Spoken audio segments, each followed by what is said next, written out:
오늘은 이제 역대상 하겠습니다. 역대상 하는데 오늘 서론을 좀 하겠습니다.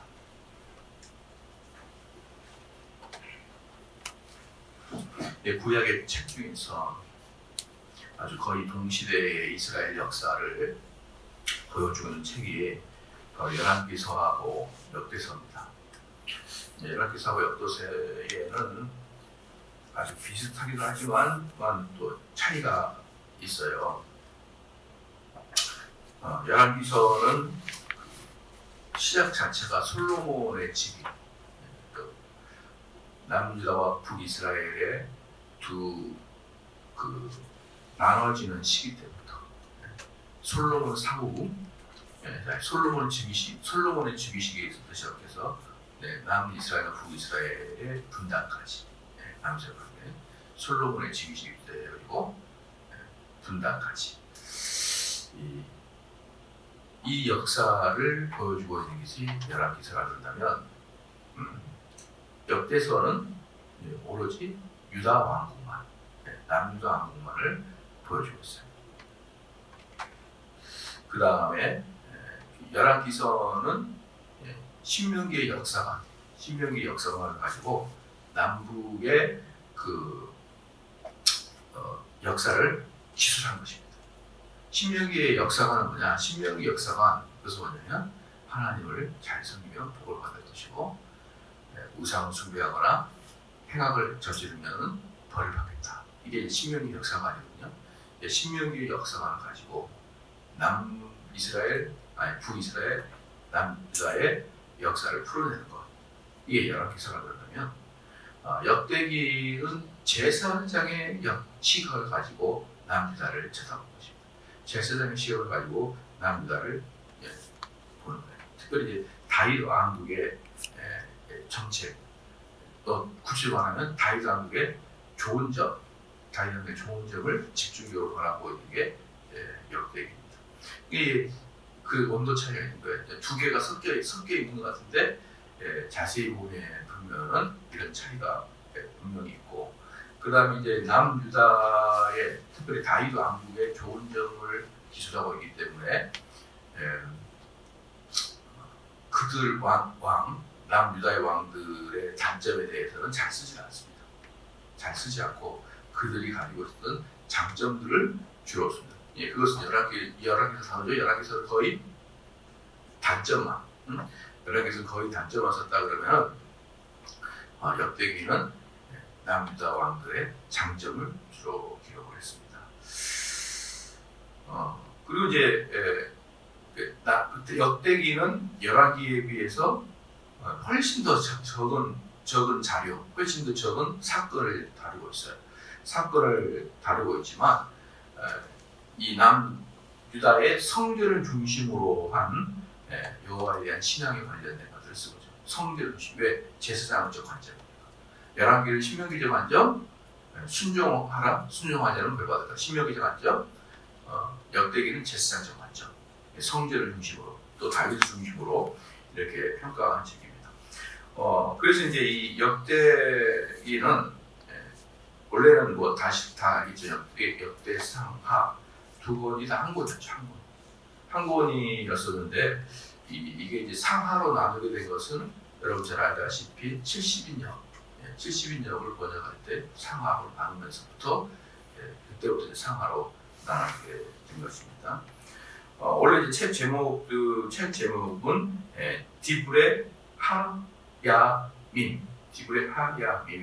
그 디브레 하야밈이라는 뜻은 뭐냐면 각 시대의 말들이라는 뜻이 그랬습니다. 그런데 이게 70인역에서는 파랄레이 포메나 그런데 파랄레이 포메나가 무슨 뜻이냐 그러면 빠뜨려진 기록들. 그럼 무엇이 빠뜨려진 기록이냐? 열왕기에서 빠뜨려진 기록이다 그런 것이죠. 그러니까 이제 원래는 히브리 성경에서는 이제 디브레 하야민 각 시대의 말들이라 이렇게 얘기했다면은 70인역에서는 이것을 빠뜨려진 기록들, 열왕기서를 보충한 책들 이런 식으로 개념으로 제목으로 바뀌어요.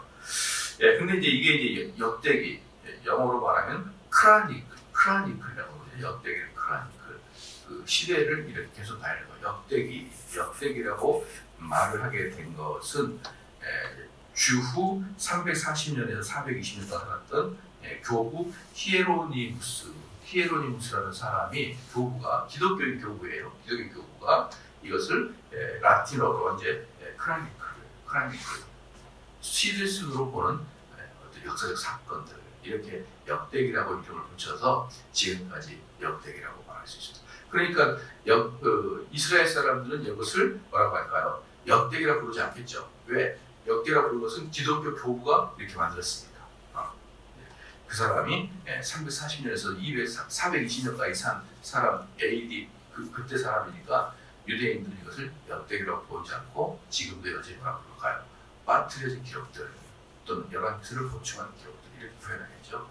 근데 우리 기독교는 이것을 역대기라고 이제 표현하게 되므로 이후부터는 모든 종교에서는 기독교에서는 역대기라는 이름으로 명명되어 있습니다.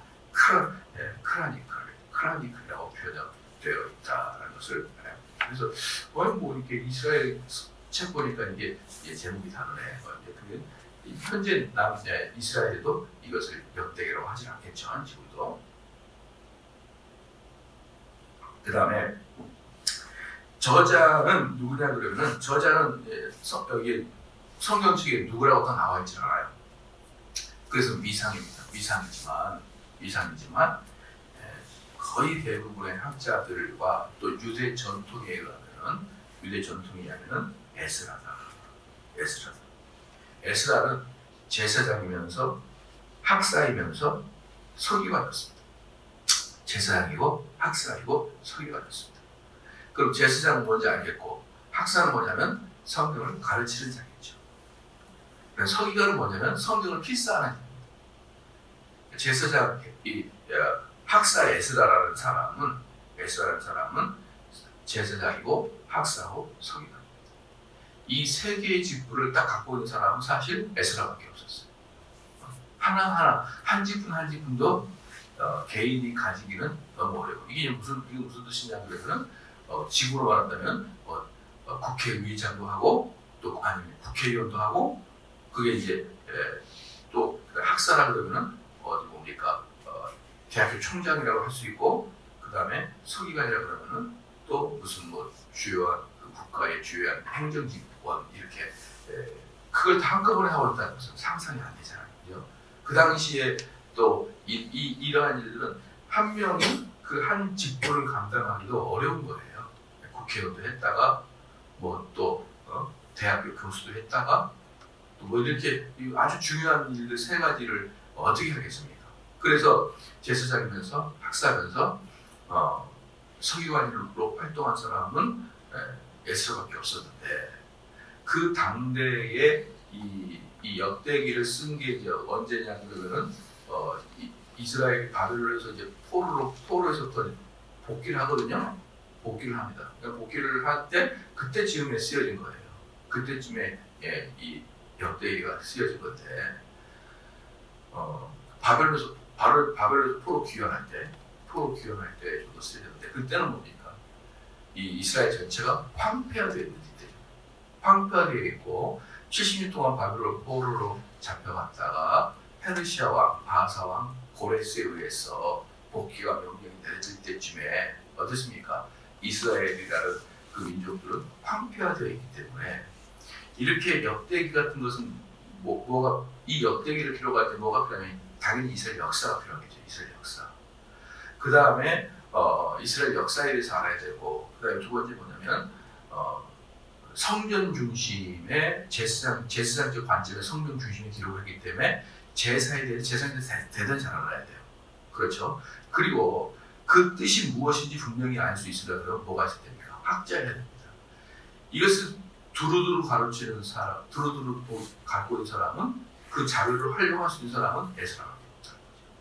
그래서 이건 추정의 문제가 아니라 이스라엘 전통에 의하면 에스라가 역대기하고 에스라서를 기록했다라고 유대 전통에 나와 있어요.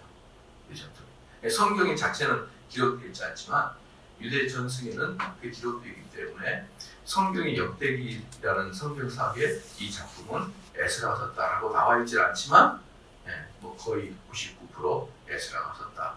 이제 얘를 한번 좀 들어볼게요. 역대하 36장을 볼게요. 역대하 36장.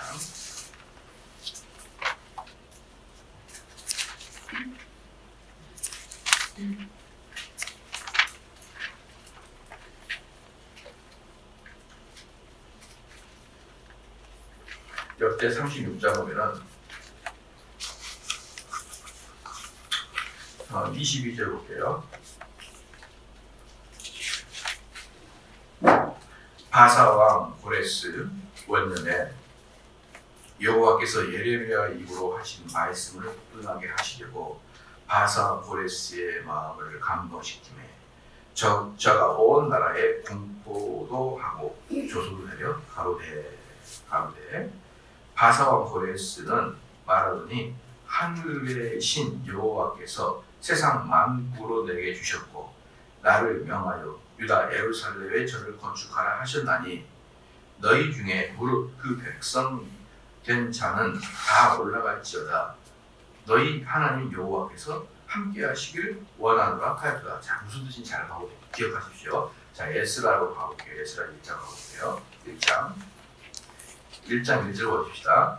바사왕 고레스 원년에 여호와께서 예레미야 입으로 하신 말씀을 응하게 하시려고 바사왕 고레스의 마음을 감동시키매 저가 온 나라에 공포도 하고 조소도 내려 가로되 바사왕 고레스는 말하노니 하늘의 신 여호와께서 세상 만국으로 내게 주셨고 나를 명하사 유다 예루살렘에 저를 건축하려 하셨나니 이스라엘의 하나님은 참신이시라. 너희 중에 무릇 그 백성된 자는 다 유다오 예루살렘으로 올라가서 거기에 있는 유다의 전을 건축하노라. 너희 하나님이 여호와께서 여호와 하나님이 함께 하시기를 원하노라. 어때? 비슷하죠? 거의 비슷하죠. 그러니까 이제 뭐 우리는 유대 전승에 대해서 상당히 동의를 하지만 더 나아가서 우리 기독교 입장에서 어떻습니까? 역대기야 마지막에 그 자료와 에스라의 처음 자료 똑같잖아요. 그럼 뭐랑 비슷할까요? 누가복음하고 사도행전하고 비슷한 거예요. 누가복음 사도행전 비슷합니다. 그래서 누가복음도 누가가 썼고 사도행전 누가가 썼는데 두 개는 연속된 역사를 샀거든요. 연속된 역사. 하나는 예수님을 중심적으로 쓰고 그 예수님의 제자들이 그 다음에 활동했던 것을 쓰는 누가의 두 개의 그 통으로 된 역사라고 한다 그러면 역대기도 에스라라는 학사 에스라라는 사람이 역대기를 먼저 쓰고 그 다음에 그 역대기 이후에 에스라를 쓰게 된 것이죠. 여기서 이제 역대기는 뭡니까? 열왕기서하고 시대가 약간 다르죠. 역대기의 시대에 열왕기의 시대의 마지막은 그들이 바벨론으로 끌려가는 게 열왕기 시대의 마지막이라 그러면 역대기 시대의 마지막은 고레스 원년에 바사 제국의 고레스 원년에 복귀 명령을 듣는 것까지가 바로 역대기의 마지막이라고 할 수가 있고 그 다음에 에스라는 고레스 명령에서 복귀한 다음에 이제 유다 성전을 재건축하는 과정들 이런 것들이 바로 에스라에 나와 있는 거예요. 이렇게 이제 쭉 역사가 기록되어 있습니다. 그래서 이제 지난번에 말씀드렸지만 성경이라는 역사가 그렇게 엄청나지 않아요. 그렇게 엄청나지 않습니다. 뭡니까? 출애굽 이후에 그다음에 모세죠. 출애굽 이후에 가나안 정착기 여호수아죠. 그다음에 여호수아 다음에 아주 뭡니까 왕정 시대도 아니고 적장 시대도 아니고 아주 어설픈 시대가 사사 시대고요. 사사 시대 다음에 이스라엘 최고 전성기 다윗과 솔로몬의 시대, 그렇죠? 다윗과 솔로몬의 시대. 그 다음 곧바로 분열 왕국의 시대죠. 분열 왕국의 시대. 그 분열 왕국의 시대의 마지막까지 기록한 것이 열왕기서였고, 그 다음에 역대기서는 포로로 끌려갔다가 오는 과정이 역대기 마지막이고 와서 이제 뭡니까 좀 뒤에 성전을 재건축하고 이스라엘 재건축하는 것이 에스라 니에미야 그 다예요. 그 다음에 뒤에 선지서들은 뭡니까 특별히 열왕기서 때 너희들 그렇게 하게 되면 벌 받을 거야 라고 활동하는 선지자들의 이야기가 그 이야기예요. 이 정도가 성경의 역사예요. 구약 역사. 길지가 않습니다. 이런 게 여러분들이 구약 이렇게 너무 겁을 먹을 필요가 없어요. 다 고마당, 그 마당에서 다 이렇게 이루어진 일들이기 때문에 이거 엄청나게 성경 구약은 뭔가 보다 이렇게 생각하는 자체가 뭐 구약을 읽어내는 게 부담이 되는 거예요. 아니 별거 아닌데 그 시대에 한번 위아래를 짜고치 한번 읽어봐야지 그렇게 마음 먹으면 사실 구약도 별거 아니거든요. 그럼 뭐 엄청나게 길어 보이고 그렇게 된다 그러면 읽는 거부터 이렇게 숨막히기 시작하지 않습니까? 그래서 우리 구약을 잘 읽어야 돼요.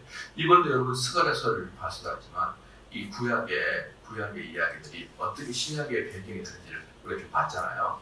그것을 여러분이 알 때 우리 마음이 그냥 시원하게 해갈되는 느낌이 든단 말이에요. 근데 그 시원하게 해갈되는 느낌을 들려고 그러면 평상시에 구약을 여러분이 많이 읽고 있어야 돼요. 평상시에 구약을 많이 읽고 있어야 그렇다고 여러분이 구약을 많이 읽는다고 해서 이걸 신약으로 비교해서 볼 수 있는 능력은 안 되는 거예요. 그러나 구약을 많이 읽고 있어야 교수님이나 목사님 와가지고 강의를 해주면은 그게 이렇게 되는구나라고 깨달은 바가 있는데 구약을 모르는 사람이 앉아서 들으면 뭐 저런가 보다 그랬나 보다 아무런 감동이 없어요. 감동이. 그래서 우리는 구약을 많이 읽어야 되는 이유는 뭐냐면 누군가가 그것을 예수님도 그랬잖아요. 엠마오 돌아가셔서 부활하셔서 엠마오로 가는 두 제자에게 말씀을 해석해 주니까 그 말씀이 엠마오 제자들에게 그냥 해가르듯이 깨우쳐지듯이 누군가가 여러분에게 이것은 이거다라고 말해주기에는 깨우쳐지지가 않아요. 근데 그 대신에 뭐가 없으니까 이야기는 알고 있어야 돼요. 이야기와 배경 지식은 알고 있어야 요게 이거다라고 그때 이렇게 깨닫기만 해준다면 그게 다 통로가 뚫어지면서 시원한 영적 해가를 느끼게 된단 말이에요. 그러기 위해서 여러분 어떻습니까? 항상 구약을 자주자주 읽어야 되는 것입니다. 그래서 구약을 읽을 때 바로 별거 아니야. 창세기부터 시작해가지고 사실 창세기는 창세기고 실제로 이스라엘 역사를 다루는 것은 언제부터입니까? 출애굽부터 이스라엘 역사예요. 출애굽에서부터 이스라엘 역사란 말이에요. 출애굽부터. 그렇잖아요. 출애굽해서 시내산에서 하늘의 율법을 받을 때부터가 이스라엘 시작이잖아요. 그때부터 시작해가지고 사실 그 언저리 역사들이 나타나고 있는 것이기 때문에 사실 그렇게 막막한 대회를 건너는 게 아니라 그 정도 800년 또는 1000년 정도의 역사를 우리가 보고 있다라고 보면 여러분은 된다 이 말입니다. 자, 저자까지 이야기했습니다. 저자는 성경에 나와 있지는 않지만 어떤 학자든지 어떤 신학자든지 에스라고 보고 있는 것에 대해서는 의심의 여지가 없다라고 볼 수가 있고, 그다음에 뭐 기록 연대에는 뭐 그렇게 중요한 게 아닌데 어쨌든 언제까지면 페르시아 왕, 즉 바사 왕 고레스 원년에 포로 귀환이 명받았을 때까지, 그때까지 그게 한 약 주전, 그래서 대략 주전 BC 450년경 언저리. 고레스 원년에 보면은 이제 약 500년에서 BC 500년에서 BC 450년 요 사이 언저리 사이에서 기록되었을 거라고 추정을 할 뿐입니다. 그러나 비슷할 거예요. 아마 BC 450년 사이 요 정도. 그럼 이제 기록 목적은 뭐냐? 역대기 기록 목적은 뭐냐? 이것도 역대기 기록 목적은 항상 열왕기의 기록 목적과의 비교를 해봐야 되는 것이죠. 열왕기의 기록 목적은 선지자의 입장에서, 선지자가 뭡니까? 하나님 말씀을 대언하는 자. 그럼 하나님 말씀을 대언할 때 선지자는 참 잘했다 칭찬하려고 하나님이 선지자를 보내는 게 아니잖아요. 선지자를 보낸 이유는 너희들이 얼마나 잘못되었냐라는 것을 보여주기 위해서 선지자를 보낸 것이죠. 여러분들 지난번에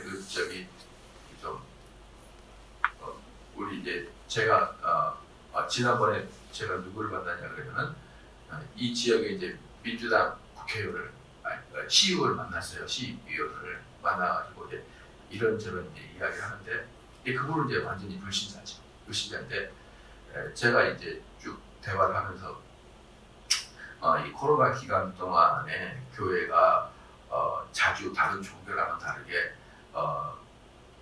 모이고 이래가지고 국정일 하는 사람들은 힘들겠지만 사실 이제 그게 3대 종교에 있어서 유교, 기독교, 불교, 기독교, 가톨릭교 이렇게 3대 종교에서 국가에서는 동등하게 보이지 마라라고 이야기하는 게 공평한 것 같지만 이 3대 종교 중에서 예전부터 철학 자체, 원리 자체에서 모이기를 힘쓰는 것은 사실은 기독교밖에 없습니다.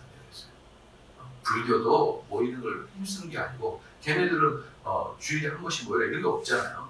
불교 신자들은 기껏 해봐야 사후 초파에 한 번 가는 거 이렇게 하는 거 많거든요. 근데 안 모여요 걔네들. 그리고 카톨릭도 안 모입니다. 카톨릭도 모이기 힘쓰지 않아요.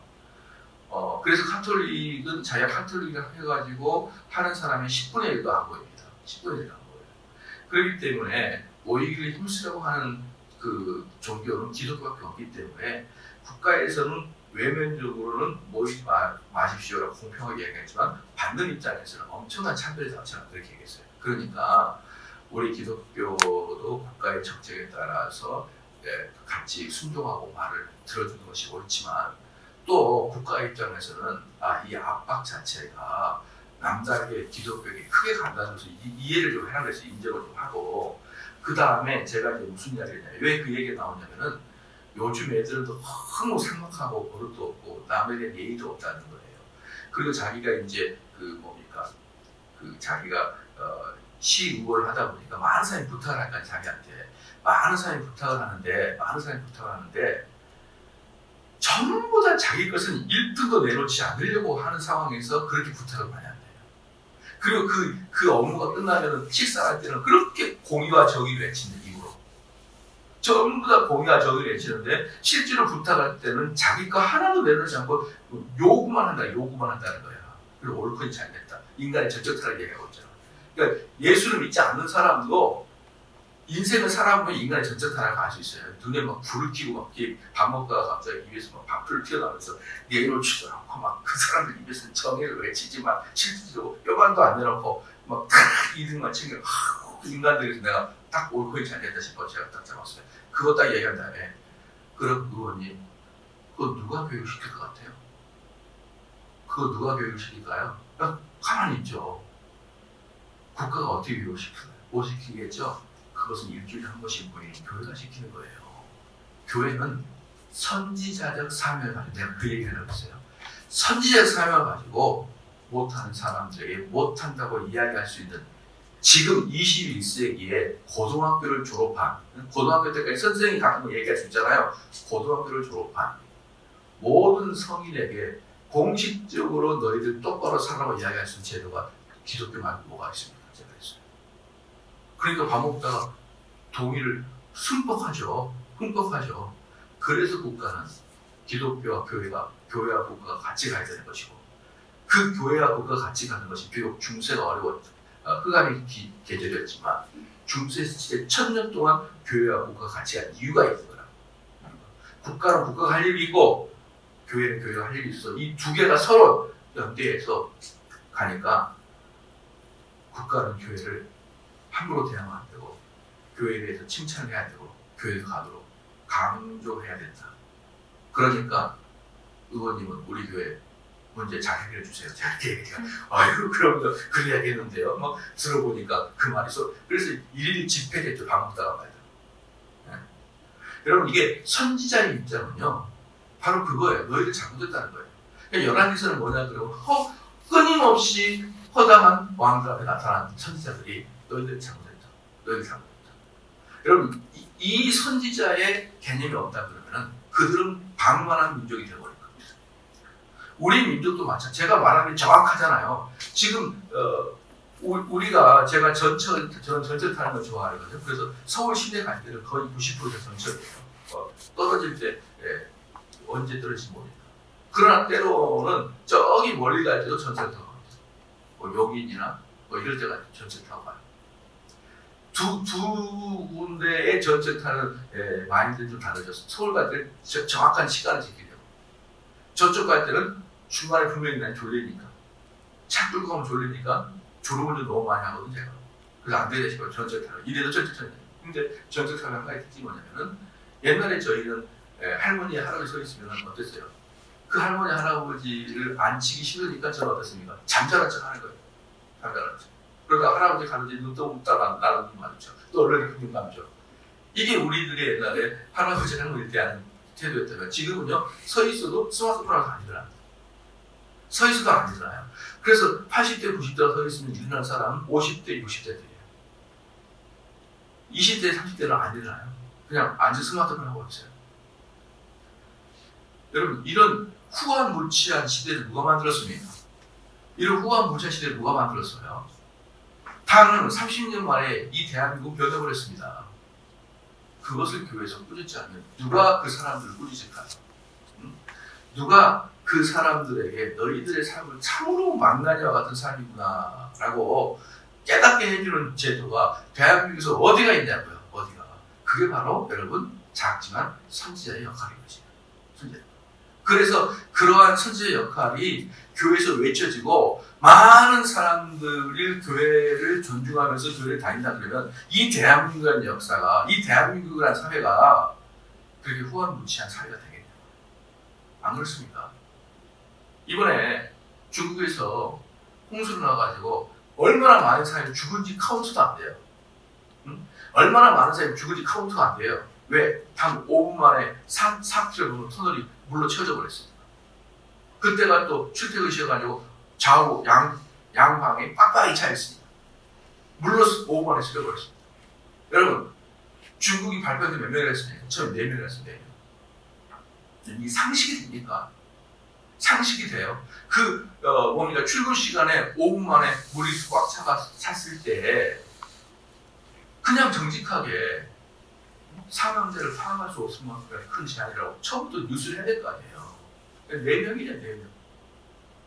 그러니까 이런 식으로 기본적으로 거짓말을 하려고 마음을 먹고 있는 국가가 중국인데 그 중국의 특징이 뭐예요? 100년 동안 종교를 말살해버린 거예요.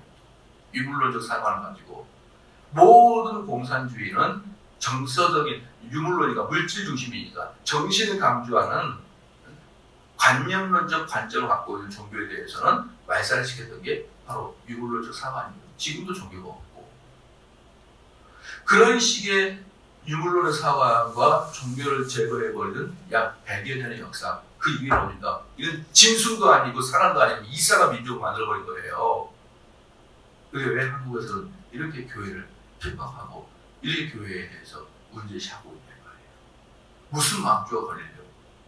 이 교회가 이 민족의 선진화시키는데 이 교회가 얼마나 큰 선진화는 뭡니까? 여러분 잘 산다고 선진국이 아니에요.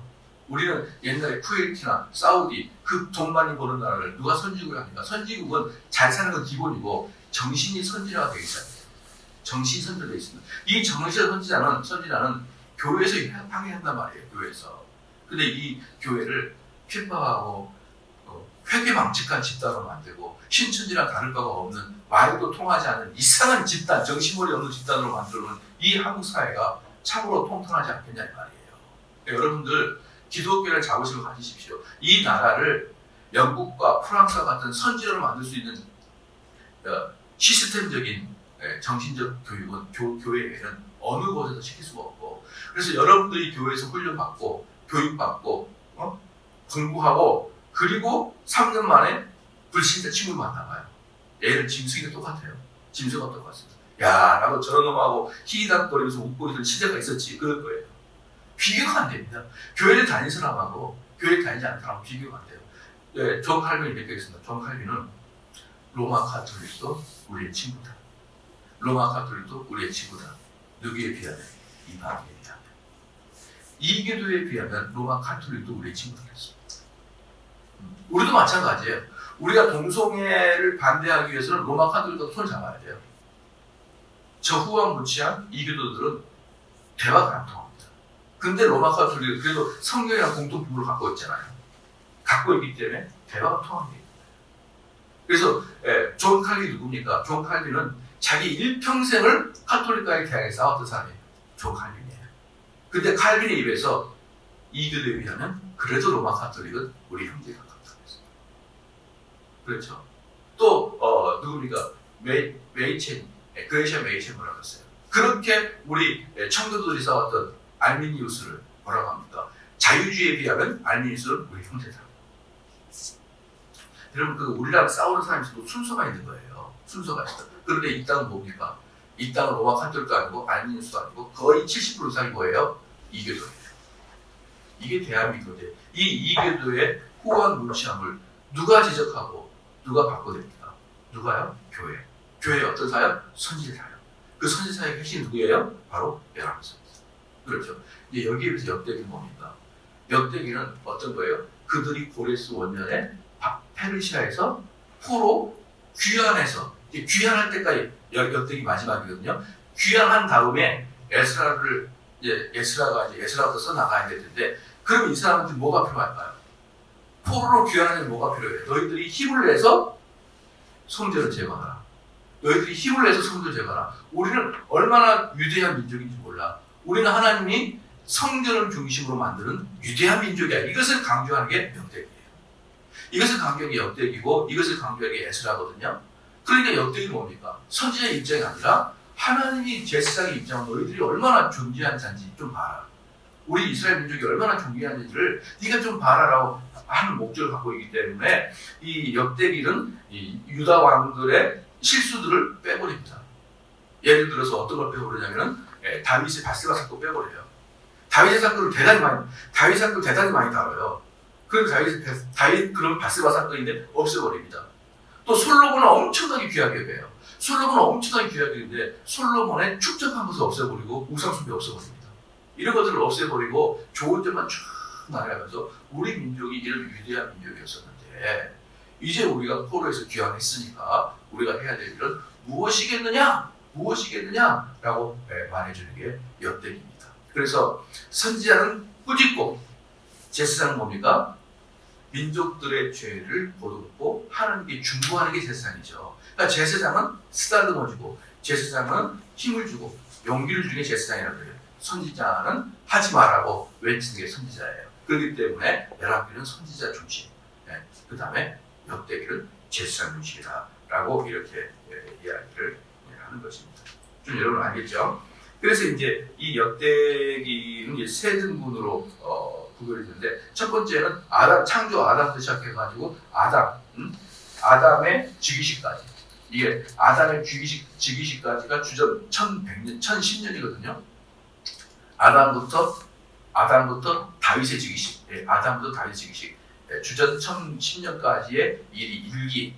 이기는 뭐냐면은 다윗부터 시작해서 솔로몬의 통일왕국 전체, 다윗과 솔로몬의 통일왕국 전체, 주전 1010년부터 주전 931년까지. 요게 2기. 3기는 뭐냐면 분열왕국부터 시작해가지고 고레스 원년에까지, 주전 931년부터 시작해서 주전 538년까지 요 기간을 세 등분해가지고 역대기서가 기록되어 있다는 것을 여러분이 좀 아시면 됩니다.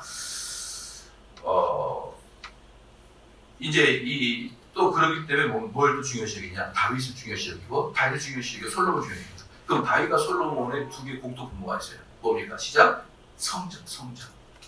성전을 중요시 여기고 레위 지파, 제사장 지파를 중요시 여기고 성전의 회복을 중요시 여깁니다. 그래서 여러분 사실은 역대기서가 읽기가 열왕기서 더 어려워요. 더 재미가 없어요. 해석을 듣지 않으면 왜 성전을 중심으로 얘기하니까 많이 풀어집니다. 해석을 듣지 않으면 재미가 없는 게 역대기서라는 것이죠. 열왕기서는 그래도 상당히 재미있게 봤고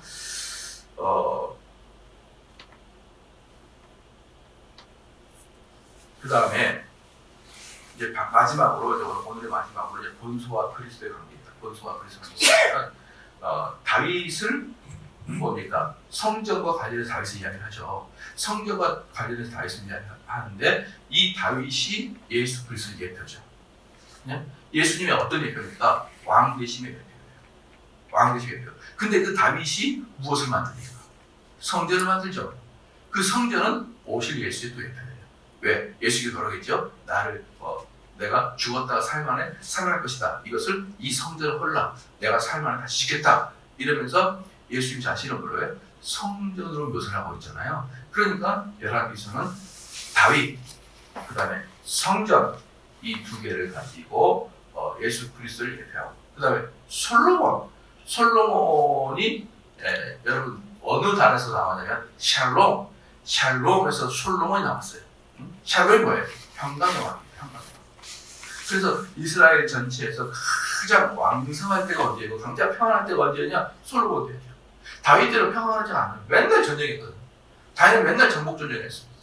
다 전쟁이 끝나고 성전을 지을 수 있도록 모든 자료를 완비한 게 다윗이죠. 그럼 솔로몬 뭐였습니까? 성전을 마무리하고 궁전을 마무리하고 솔로몬 시대 때 그 어떤 나라도 이스라엘을 침범할 수 없을 만큼 강력한 국가가 되기 때문에 샬롬의 시대가 솔로몬의 시대예요. 그렇죠?